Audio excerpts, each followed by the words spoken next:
So Donald Trump released his official photo today. Jump scare. Now, when you compare this to other presidents in the last 20 years, like our current president Joe Biden, or President Barack Obama, or President George W. Bush, what do you notice? Is there a difference? If your answer was the overall scour and tone of hate and anger in Trump's picture, then we agree. But I noticed something more, something a little more sinister. As soon as I seen his photo, I immediately thought of this photo.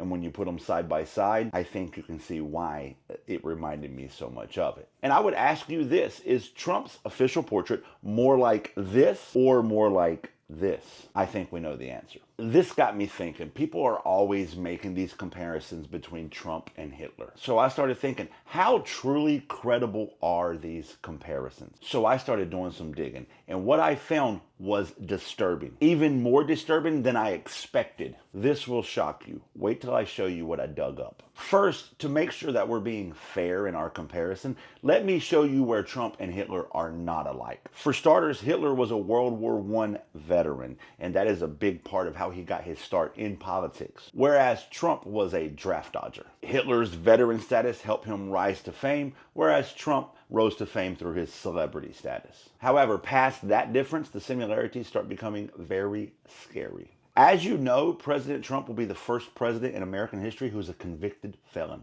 He's also the first president to try and overthrow the government. As you are all very well aware, he incited an insurrection on January 6th by spreading the lie that the election was stolen. Now, he knew it was a lie. The lie had been proven to be a lie. And with Jack Smith's report that recently got released, it shows even more credible evidence that Trump definitely knew it was a lie. The election was not rigged or stolen. Trump knew this, but used that language to incite rage amongst his followers. And then he used inflammatory language towards his followers after inviting them to the Capitol, then encouraged them to go to the Capitol building and stop the steal. Then he went back to the White House where he watched the entire thing unfold for 3 hours while he was silent before finally telling them to go home. What does all that have to do with Hitler? Well, in 1923, Hitler led an attempted overthrow of the government of Bavaria known as the Beer Hall Putsch. This attempted coup failed. Hitler was arrested, tried, and convicted.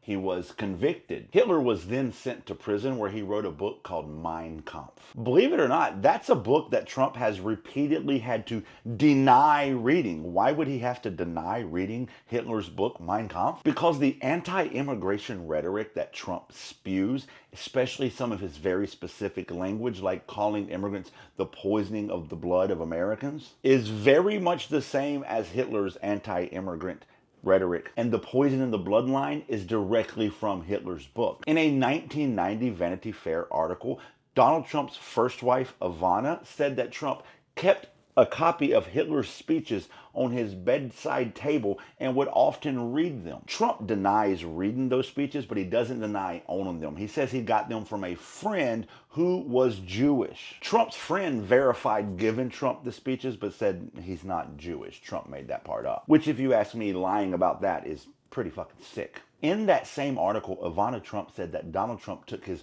German heritage very seriously. In fact, there was an employee of the Trump organization named John Walters that when he would visit Trump's office would click his heels together and say, "Heil Hitler." Now, of course, this is according to Ivana Trump, but a lot of her claims were corroborated by other people. Now, could this be the reason that Donald Trump buried Ivana Trump, the mother of his children, at his Bedminster, New Jersey golf course of all places, where it's alleged he did that just to get a tax break, but who knows? But back to the parallels of Trump and Hitler. After only spending 1 year in prison from the failed coup, Hitler got out and then he rose to more fame. He played off the post-World War I fears of the German population, which included the hyperinflation of the economy, and he laid the blame of this thing at the feet of immigrants and Jewish people, and he made them the scapegoat. Trump has done the exact same thing. Although Trump was never convicted for January 6th, he was indicted.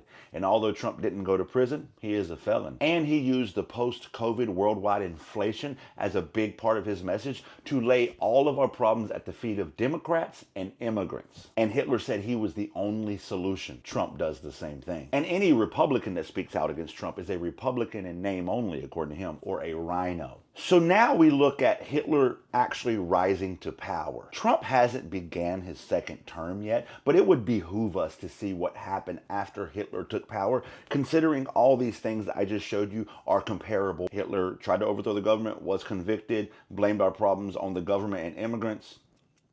Trump, same.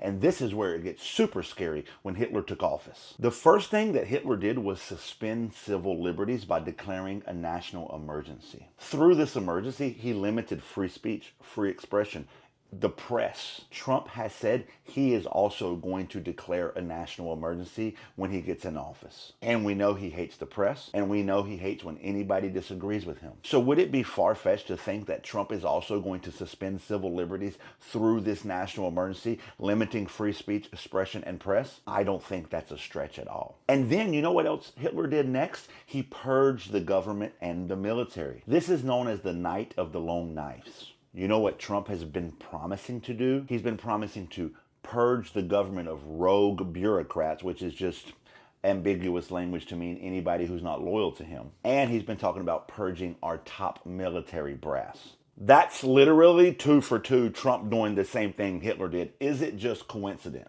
But wait till you hear this next thing that Hitler did. Hitler had promised the German people that he would expand the national boundaries. That's what he did. He took the Sudetenland, and nobody fought him because there was a lot of post-World War I anxiety across the globe, and nobody wanted to see another war, so he just gave him the Sudetenland. But that just led to him taking all of Czechoslovakia eventually, and then to Poland. What has Trump said he's going to do? Expand our national boundaries by making Canada the 51st state, by taking Greenland, even if he has to use military force, and the Panama Canal.